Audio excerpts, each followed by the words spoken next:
Welcome back to another episode of Josh Does. Today we're going to be cooking a chicken broccoli cheese casserole. And in this video there's going to be a little bit of time lapse for the baking portion of this video. I know I said I'll always do the videos where you see it from beginning to end. So you technically still will be seeing it from beginning to end, but I doubt you want to watch this video for 2 hours. So yeah, the baking portion will be time lapse. But let's go ahead and get started. First of all, we're going to get our broccoli cooking because we need the broccoli and the chicken to go in the casserole. So we're gonna whack off the little piece there off the end, and then we're going to cut the broccoli so that we get some nice little florets of broccoli, and we're going to break those up. It's going to be a pretty simple recipe. It's nothing fancy, nothing difficult about this. Anybody could do this. I just want to show. I'm trying to showcase you a variety of low carb dishes you can do. So people who are starting out who think, oh, there's just nothing you can eat when you're on low carb. It's just meat. Well, there is a lot of meat involved, and there's a lot of meat in this dish too. But there are a variety of dishes you can eat on low carb and on keto. That's going to be one. All right. So I got my water boiling, and I got a come over here real quick. Come around this side real quick. So what I got is basically a steaming basket here going on. I got water boiling here. I'm gonna put my broccoli in there. You can back out now there. And we want to steam this broccoli for a little bit. It's gonna be cooked in the oven as well, so it doesn't have to be like 100% cooked, but we do want to cook it a little bit prior to going in the casserole, just so that the broccoli comes out tender. And I'm gonna save this for our bone broth that we're gonna make on another day. But I always cut off the end pieces just because they're kind of ugly looking, but I will save that for my bone broth / vegetable broth. I always say bone broth, but it's technically a vegetable soup made with boiling bones and then boiling vegetables and then straining out all of the vegetables and bones, and then you end up with like a broth or a stock that's really healthy for you. So we're going to break those florets up. We're going to get all those in there. I already pre-washed these broccolis. I wash my stuff when I get it home from the store, and then I wash it again before I cut it up.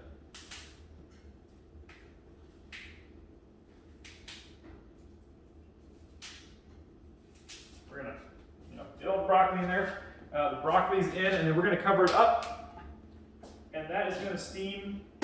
I generally eyeball it. There's no exact time. I mean, sometimes it gets to where I want it in like 5 minutes. Sometimes it takes 10 minutes.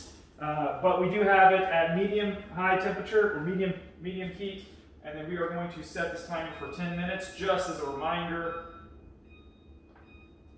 so that I don't forget it. And then we're going to take our vegetable scraps. We're going to throw them in our vegetable scrap bag that we save for the bone broth. You don't have to do this, but if you want to follow along with bone broth someday, you might want to hang on to those vegetable scraps.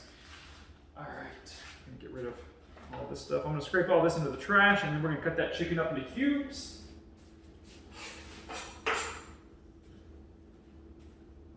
All right, we will get this pan preheating on. We're gonna preheat it on medium low, medium high, something like that. Medium low. Sorry. We're gonna put some avocado oil. Avocado oil is really healthy for you, especially on a low carb diet. But just in general, it's way better for you than like canola oil or vegetable oil, or really of any other kind. There's a lot of health benefits to avocado oil or olive oil. I prefer the avocado oil. It's a little bit more expensive, and it's not necessarily for the everyday person. And of course, if what you can afford is canola oil or vegetable oils, by all means do that. But for us, we use the avocado oil. All right, and then this dish it's probably about $15. It seems like every dish we do is about $15 for the entire family of 4 that we're cooking for. But we managed to get this chicken breast. It was a little bit price reduced there. It was $6.14 for 3.83 pounds. We'll just round it up to 4 pounds. So roughly It was $6.14 for roughly 4 pounds of chicken. Regular price would have been. Oh, it wasn't reduced very much actually. It was only 68 cents, and the regular price was $6.82 for this package. So it wasn't a whole lot price difference, but still saved a little bit for the person on the budget. And these chicken breasts, the way I do it, you could just cube it up straight the way it is right here, but I kind of want a little bit more smaller pieces, so I'm going to cut it like that, so it kind of flattens open like a butterfly, like that. And then I'm going to just, well, we're just gonna do it this way. We're gonna cut about, I guess about 1 inch cubes, maybe slightly smaller than 1 inch cubes.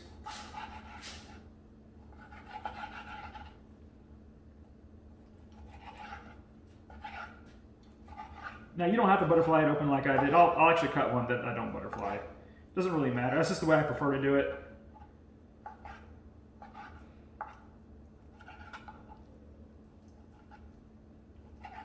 There's no real right or wrong technique when it comes to cubing your chicken, I don't think.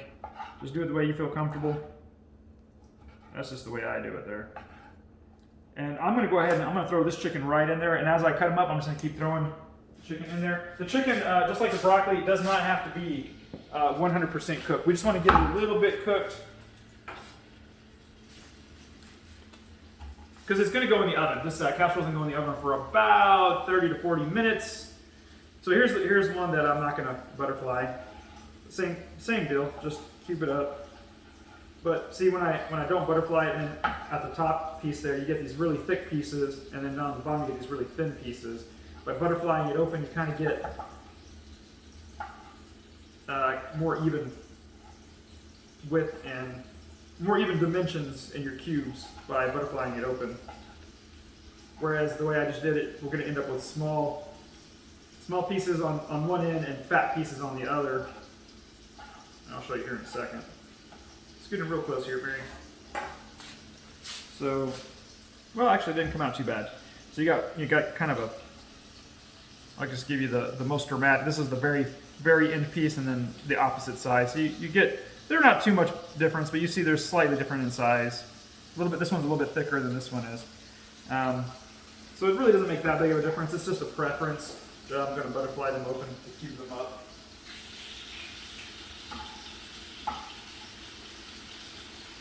Sometimes you might get some really big chicken breasts with a really big. You see how thick it is on this end. You can see how it's probably about 1.5 inches, 2 inches, and then on this end it's not. When you flatten it out, you see it's real thin, not even like 1/8 of an inch thick on that side. So, and depending on how big how big your chicken breasts are, they could vary widely. So just by butterflying it open on this one end here, you see we've eliminated that thickness significantly, which is going to help cook faster in the pan. It's going to be a bit more even cooking. Plus, it's the size pieces I like to have in my casserole, so it all works out. Of course, you don't have to do it that way. So, like I said, it's a preference thing. It's not going to change the recipe at all by cutting it the way you want. This is something I do.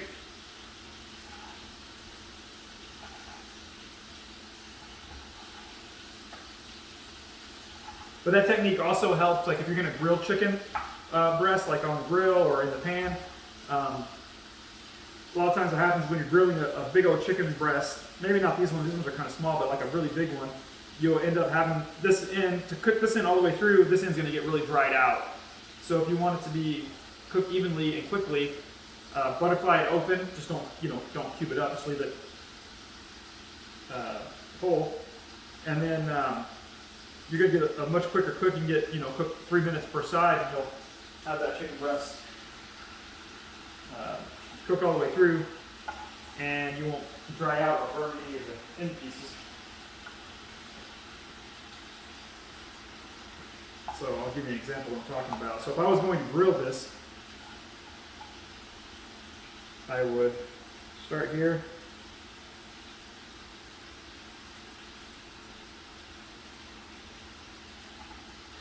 See, then you got this flat piece of chicken here. That's going to cook a little bit more evenly. So by the time this side cooks, this side will be just, this side will still cook faster because it's still thinner, but it will even out the times a little bit better. And you could take this dough in a plastic bag and use a kitchen mallet and hammer it flat, do a little bit more even cooking if you wanted. But just butterflying it open is going to help significantly when grilling chicken breasts with an even amount of time per side. And yeah. Anyways, back to what we're working on. We're not working on grilled chicken breast today. We're working on chicken casserole here.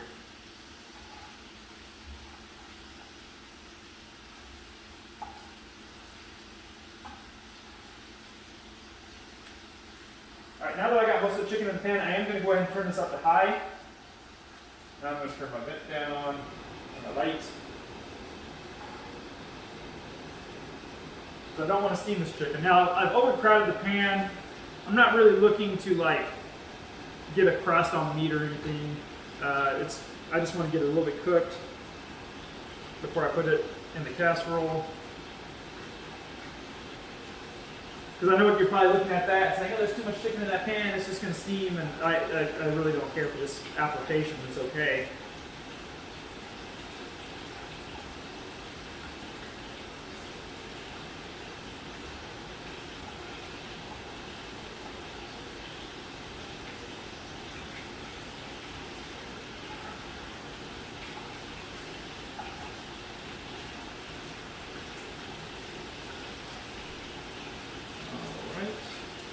All chicken breast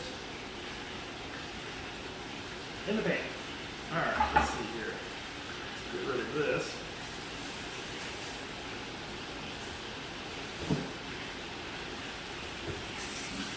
Let's wash some hands. Don't want that salmonellas.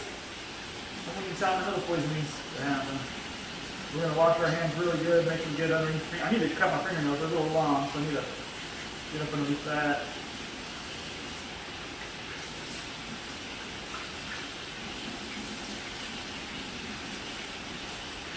I'm going to wash them twice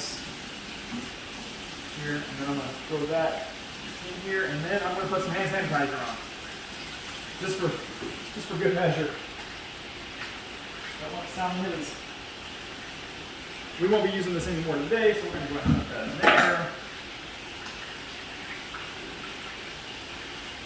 Okay, that broccoli is perfect. Right about 10 minutes is what it took. Okay, come in here, man. So, try and get close up on this. You can see the color of it. When it becomes like a bright green, you don't want it to turn like a dull color. When it's bright green like this, still it's perfect. Perfectly cooked. We just want it bright green. Not too, we want it to still be crunchy. Because it's going to cook in the casserole for a while too. So the heat's off the broccoli. It's a little steamy. I need some Velveeta chicken. Whoa! Just greased myself.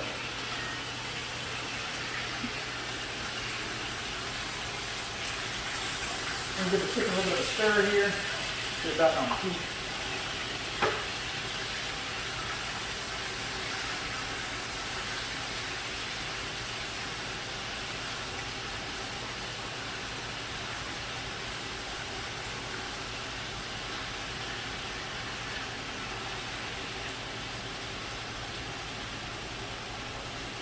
Alright, so chicken's cooking, the broccoli's done. We use the pan.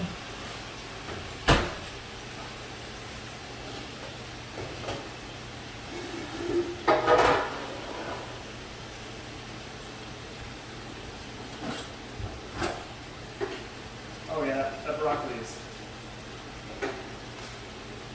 steamed perfectly.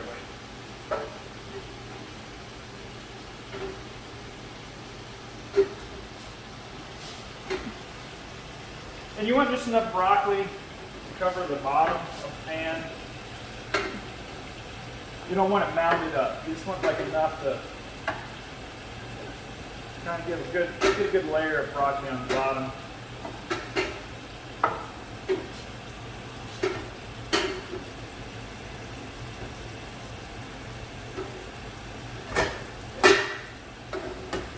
Something like that.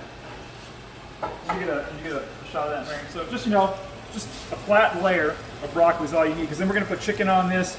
We're going to put some Velveeta. We're going to put some shredded mozzarella cheese. And then we're going to coat that with pork skins. So that's all you need. That's going to be plenty counted up. We got the chicken on high. It's kind of steaming because there's a lot of water in there. It's okay. For this particular application, it doesn't really matter. You don't need like a crust on the chicken.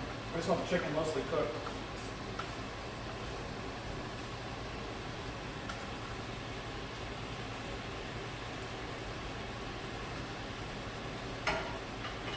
We will add some salt to this chicken though, pretty liberally.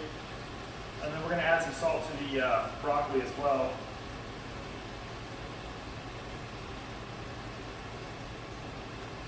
I didn't put the salt in the broccoli before I steamed it because when you're steaming your broccoli, it's just gonna wash all the salt off.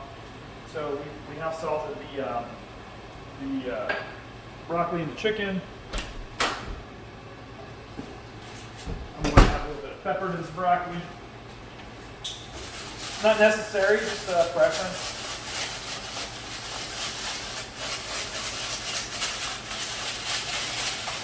There you are, that's plenty. All right, well, waiting for that chicken, we can get our Rotel and our. Oh, actually, we do still got to cut stuff up. I forgot about cutting the Velveeta. I don't need a cutting board for this though. I can just cut this right on the Mylar package that comes in. No problem.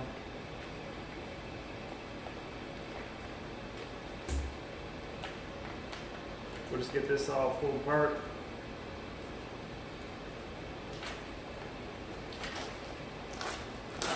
Just open up your Velveeta like that, and you can just cut it right on there. We're going to use this whole thing of Velveeta. We got the generic brand, the Walmart brand. And we are going to empty the fluids out of our... I thought these were sliced. I didn't read the can. So I got chopped black olives. When you do yours, do yourself a favor, get sliced olives or get whole olives and slice them yourself. Yeah. We're still going to use it, but it's not what I thought it was. I've got a real bad habit of not reading the packages, apparently. And my wife's just laughing because she knows this.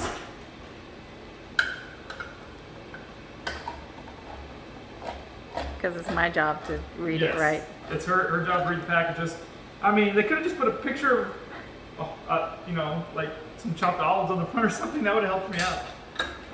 But anyways, all right, so we got that done. I am going to use the liquid from the whole can. I'm not going to drain the can of Rotel. If you get the sliced olives, you're going to want to drain the liquid off of those. But because these are chopped, there's no liquid to drain off. Once again, we're using liquid from this. These are going to want to drain if you have sliced olives going in there.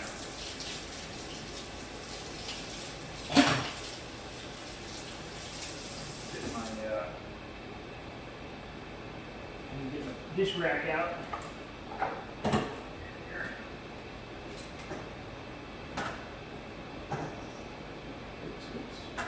Do that. There. All right. Just gonna press these off. Chicken's still going. Not quite there yet. Now, if you do end up with a lot, like I did, I have a lot of liquid from the chicken in the pan. You do not want that liquid in to add that liquid to your casserole. This is another reason you don't want to take the raw chicken and throw it right in your casserole. It will cook in the amount of time we're going to be cooking this casserole. It will cook fine, but you're going to get all that liquid in there, and we don't want all that liquid in our casserole. We want our casserole to be cheesy and gooey, not liquidy and runny. So try to get as much of the liquid of the vegetables and the chicken before putting it in, and you'll be good to go. Something you could add to this to add some variety to it. You can do the same dish, add some pepperonis to it, add a little bit of marinara sauce or something to it. Marinara would add a little bit of carbs to it, but it wouldn't. If you look hard enough, you can find some that are within a reasonable amount for low carb. Add that to it, kind of make it like a pizza dish instead of doing the chicken. Instead of doing broccoli, you can do cauliflower. You can do cabbage with this dish. We did a casserole not that long ago where we did broccoli, pork skins, the Rotel tomatoes and cheddar cheese, and that was really good.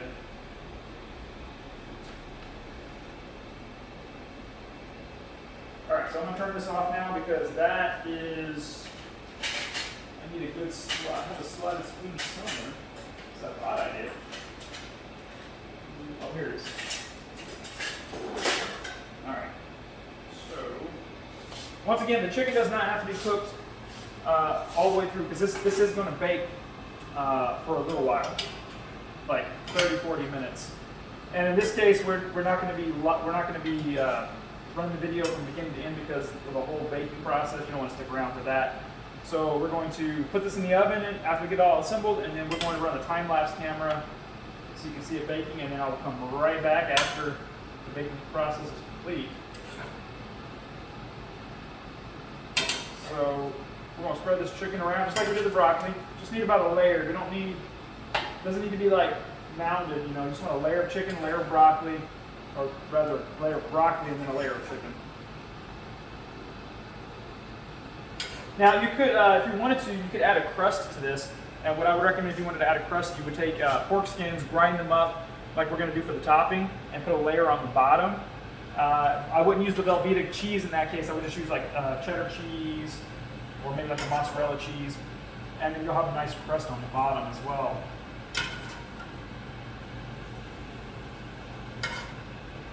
But we're going to do our crust on top today.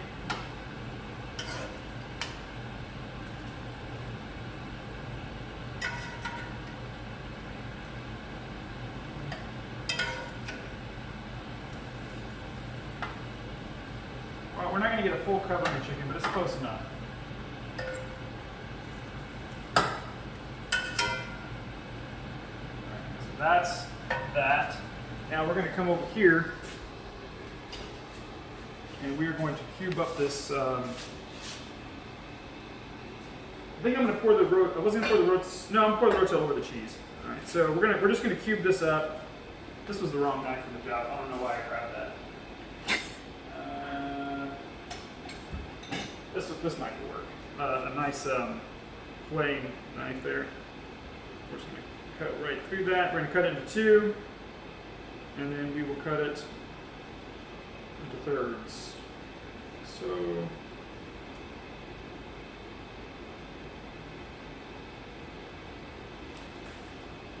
and then we will cut cubes. And they don't have, there's no rhyme or reason to the size. You can do this however you want. And they don't have to be perfect. We're just sprinkling them on top.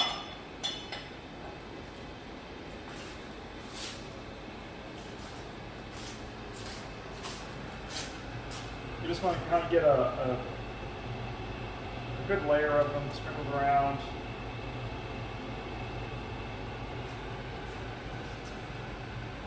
You don't want the whole thing to be just doused in cheese. You don't want a big old runny mess at the end of the day. You just want kind of good cheesy broccoli, chicken, and there's going to be more cheese on this. We're putting mozzarella over the top as well.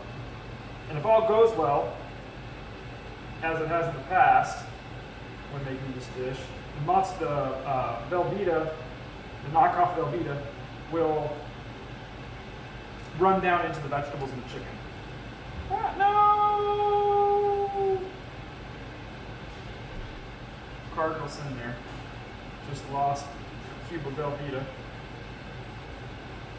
Almost lost a whole bunch of cubes of Velveeta.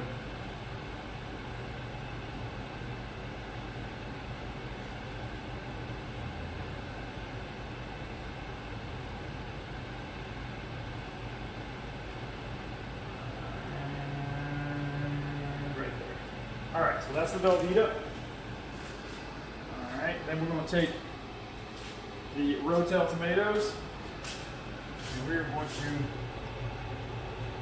I need to get a spoon out of here. Alright, and we're going to get some Rotel here. We're going to sprinkle it around.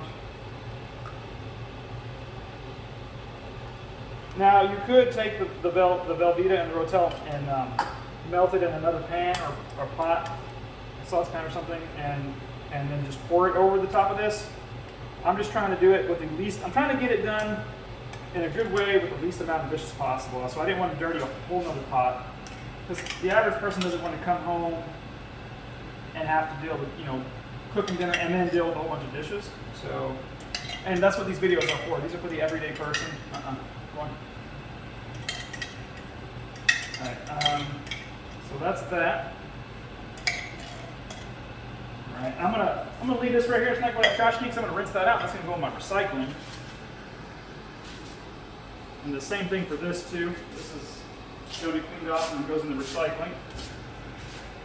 And if this was sliced olives, I would just sprinkle them over the top, but this is going to be a little bit more difficult because they're chopped olives. Chopped black olives here. Looks kind of like caviar. So,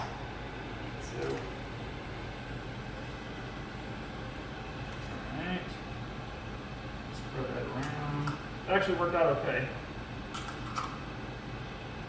Once again, use sliced olives. Making the mistakes for you. Read the packages. Yes, read the packages. It clearly says chopped olives on there. Alright. So we got our olives on there. Okay, so that's going there. That's going over there. Then I want to pick this cheese up before I step on it. Or before the dog eats it. 1, 2. Alright, so the video messed up, the reason my phone would record, and so there's going to be a little cut in the video there. I'm hoping I got up to this point, but let me go back to the point here where I was, just in case. So what I would recommend is, at this point, you would bake what you have here. Bake this for, 15 minutes or something, maybe 10 minutes, get the cheese melted, and then take it out. Add your mozzarella cheese to it, bake it for another 10-15 minutes, and then put the pork skins on it, and then bake it for another 10 minutes with pork skins on there. But I'm gonna get everything on there. I'm just gonna bake it all at one time. Now, for the everyday person, you're not gonna want to dirty another dish, and you could just take this bag and just smush up the pork skins the best you could. But I want it to look pretty. I know casserole will look pretty. It's not really a thing, but we're gonna try. So we're going to blend up these. We're going to use a food processor to really break down these pork skins. Now these are salt and vinegar pork skins. You don't have to use salt and vinegar. You can use whatever. You can use your regular pork skins if you want, barbecue flavored pork skins. Just keep in mind, some pork skins do have because they have something like sugar on them or something. These ones don't. This is salt and vinegar and pork skins. And this is going to get kind of loud. I'm sorry. Maybe if it's too loud for the video when I'm editing it, I'll just add in some music or something.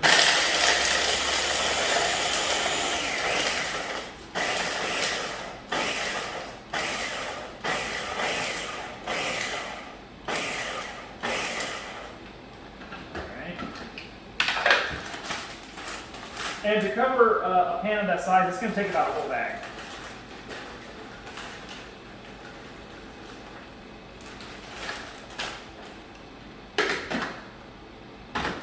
I'm just doing it a little bit at a time so it doesn't get stuck or whatever.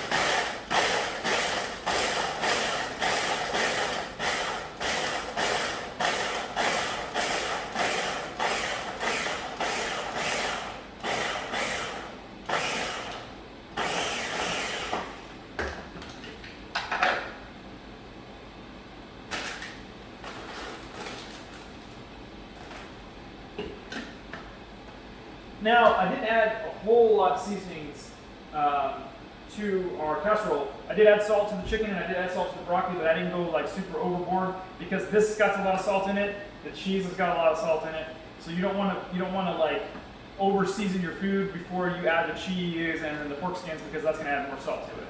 Just thought I would mention that.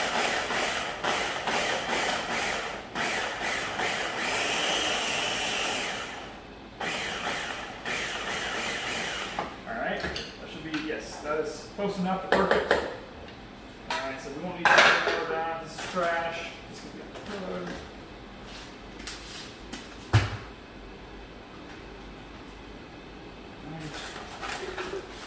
We need to add the mozzarella cheese, then we'll put the pork skins over the top, then we'll get that sucker in the oven, and we will bake it for a little bit. Alright. Now remember, you're going to want to, if you do this recipe, you're going to probably want to bake off what you have there first to get the cheese melted. Then add the second layer of cheese, the mozzarella cheese, bake that off till it's melted, and then add the pork skins. But because, you know, I don't want to have to be taking it out every 2 minutes or every 10 minutes. We're going to do it this way just so we can get it all done at one time for the show. It's still going to look good. It's just going to be a little different than it would be if you baked off the cheese, the Velveeta cheese, so it melts first. Also, something else you can do to save some time as well, if you didn't want to cut up the chicken and cook the chicken yourself, you could buy already cooked chicken. Like they have pre-cooked chicken breast in the freezer department in pretty much every store. Or you could buy rotisserie chicken and just cut the meat off and Canned chicken. Canned chicken. We've done canned chicken. As a matter of fact, the last casserole we did, we used canned chicken. There's a lot of options. Yeah, you could use tuna instead of chicken if you don't want to use chicken. You don't even have to use chicken. You could use ground turkey, ground hamburger, whatever you want to do. Sky's the limit. Try to get this spread out as even as possible. All right. And now I know this is looking like a lot for 4 people, and it is. We eat a lot, but we're not going to eat this whole casserole one day. We're going to eat, me, the wife, the kids. We're going to eat this, and then it's going to be leftovers for another meal, another day.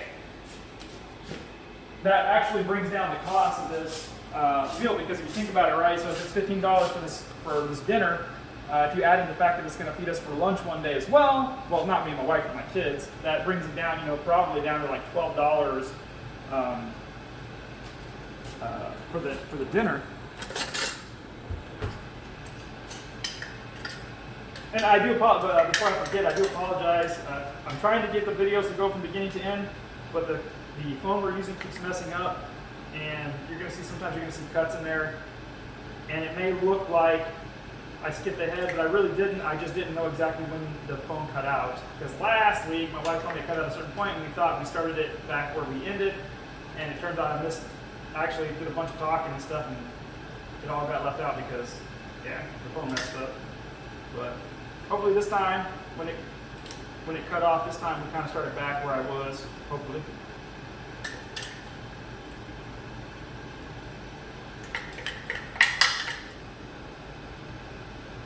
And you can see we ground that up pretty good. And grinding up pork skins like this, you can use it for all kinds of things. Everything from crusting fried chicken to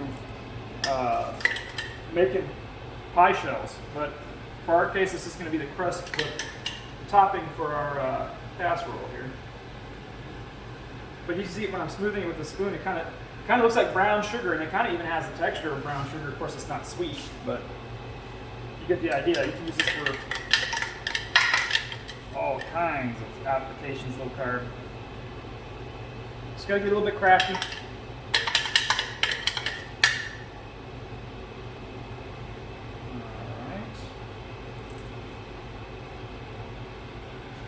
And that is that.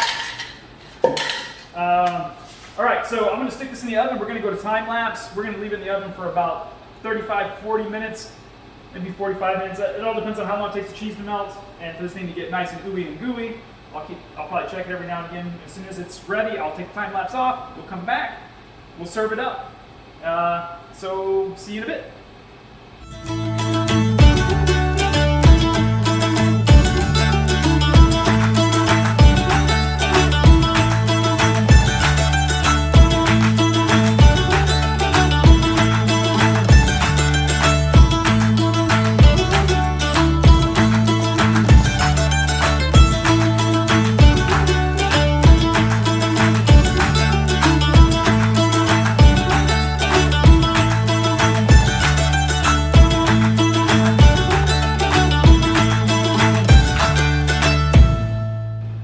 So we're back. Hopefully it all worked out well. You saw the time lapse of our casserole being cooked. Something I forgot to mention before I started cooking is we were going to cook it at 350, so I wanted to get that out of the way. Sorry about that. So we cooked at 350. We almost did 45 minutes. We were just like a few minutes shy of 45 minutes for the cook. We're going to take it out now. I'm going to turn off the oven. The oven's off, so we cooked it at 350 for about 40 minutes, roughly. And it's going to vary. So you're just going to have to keep an eye on yours, check it every now and again. Once it gets bubbly and gooey, it's ready to come out. And this is what it's going to look like when it comes out. Yummy, yummy. All bubbly and gooey, and the top, the pork skin crust kind of looks like a crumble that you would put on top of a pie. When it looks like that, it's ready to come out. Okay, so we're going to cut into this right away so I can plate it, but you're going to want to let this sit for 10 to 15 minutes before you start plating it. So two things will happen. One, you don't burn your mouth when you bite into it, but the other thing is some of the moisture that's in there will reabsorb and it'll be less runny. But you can serve it right away. Just be aware it's going to be very, very hot and it will burn you. And if melted cheese gets on you, it's going to be a nasty burn. So I would recommend 10-15 minutes, so you want to reset your timer or whatever. You watch, keep an eye for whatever, just 10 minutes, 15 minutes maybe. Let that cool off before you serve it. We're going to go ahead and start serving it right away, just for the sake of the video. Let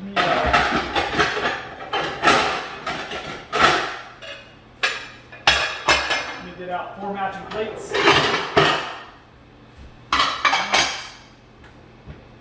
And there's no real fancy way to plate this, so I'm just going to slap it on there. I'm going to get a spoon that's not slatted because we want all the cheesy, gooey. Let me see if I can. I don't know if that'll help any. I'm going to turn that off. All right. So this is. Let me do the chips portion first here. And so this is what we ended up with.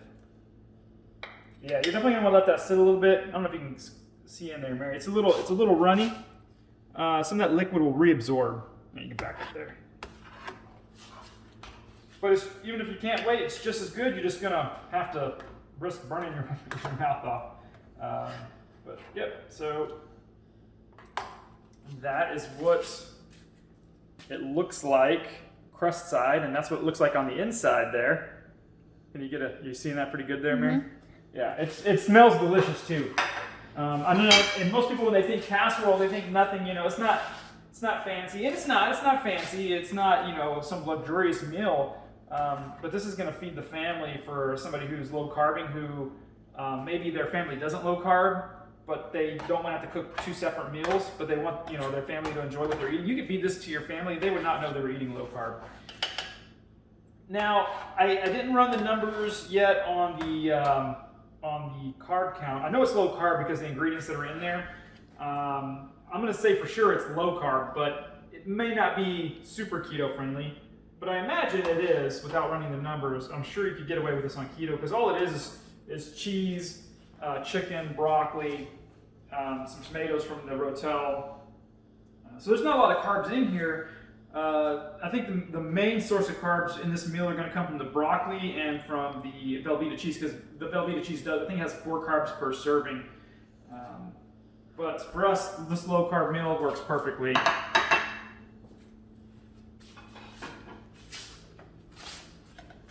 As a low carb dish. Thinking about it, you probably could get away with this on a keto carb budget. Because, like I said, really the only sources of carbs in this meal are going to be from the broccoli and the cheese. But the broccoli's got fiber in it. You're going to get some from the tomatoes. That's also got some fiber in it. But all in all, it's really not that bad. I can't imagine it would probably be over maybe 10 carbs per serving. And 1 serving size would be about what we put on the kids' plate. Me and my wife, we have probably about 3 servings worth. So for us, it would be probably like closer to 25-30 carbs for this one meal.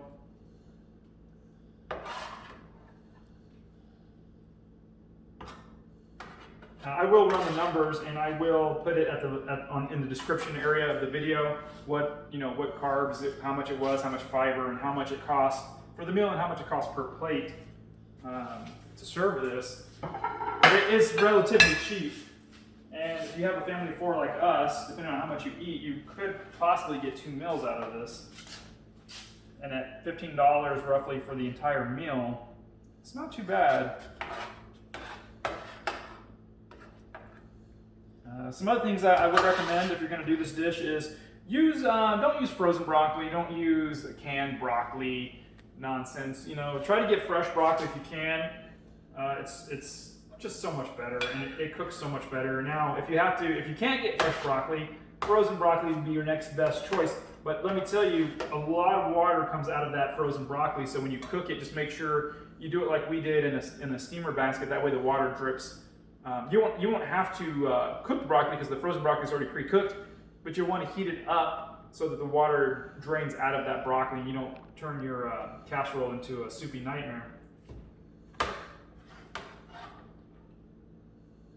But if you use fresh broccoli and then you pre-cook the broccoli like we did, you should not end up with too much soup in your casserole. It should come out nice. So as you can see, we got 4 plates out of that, and let's move back around here, Mary. And we still ended up with about a third of the casserole here. And this is more than enough to feed the kids lunch. And possibly, even if we were going to eat lunch, we could probably eat off this as well for a lunch. But like I said in my past 2 videos, me and my wife don't really eat lunch. If we do, it's usually just some pork skins or something. But if we wanted to, we could probably get us all another small plate out of that. All right, well, that's going to be it for today. Yeah, I can't think of anything else to tell you. We spent about $15 for this meal for a family of 4. We had some leftovers. Like I said, I put the carb count down at the bottom. Next week, we're going to be doing cake. Yes, we're going to be doing low-carb cake with a low-carb icing. Now, this cake, I'm going to tell you right now, is definitely not keto-friendly. It's a low-carb cake. It's about 10 carbs a slice, so probably, if you're going to eat it as a dessert, probably wouldn't be good for keto, but it's definitely good for low-carb. And I want to show it to you here, because we actually made it already a few times, but this is what it looks like. Can you see in there, Mary? I don't know how well you can see the cross-section in there. Okay, so yeah, you can kind of see it. I'm saving this piece for a family friend. But we made a big old cake, and that's what we're gonna be doing next week. So be sure to check us out then if you want to see how to make the cake. It's a lemon vanilla cake with a whipped topping and cream cheese icing, and it is amazing. Especially if you let it sit overnight before you cut into it. Oh, it's so good. It's like a cheesecake, delicious. But anyways, guys, until next week, we're gonna catch you next time. I'm out.